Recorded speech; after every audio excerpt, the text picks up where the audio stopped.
मध्य प्रदेशातील विंध्य पर्वतांमध्ये वसलेला मांडू किल्ला म्हणजे दगडांवर कोरलेलं एक सुंदर स्वप्न.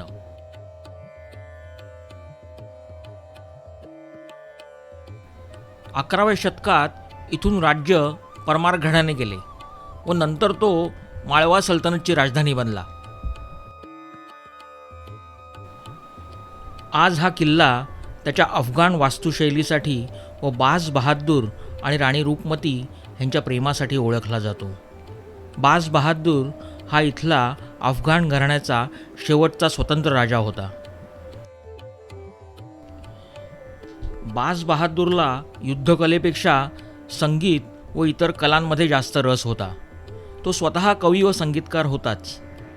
राणी रूपमती ही उत्कृष्ट गायिका होती आणि ती तिच्या काव्यरचनेसाठी सुद्धा प्रसिद्ध होती. तिला नर्मदेची कन्या मानले जायचे, कारण नर्मदा दर्शनाशिवाय ती अन्न ग्रहण करत नसे.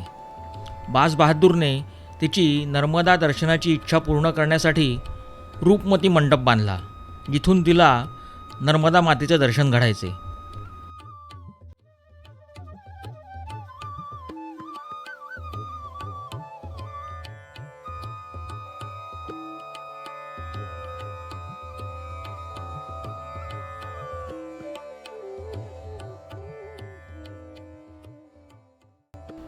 त्यांच्या सुखाला मुघल सम्राट अकबराची नजर लागली. अकबराला राणी रूपमतीच्या सौंदर्याचे व गायकीचे प्रचंड आकर्षण होते.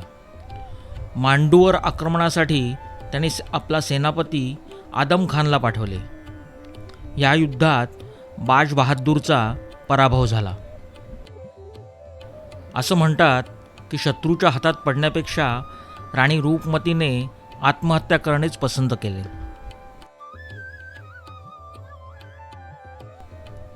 आज ही वास्तू म्हणजे संगीत, काव्य व समर्पणाची एक आठवण आहे.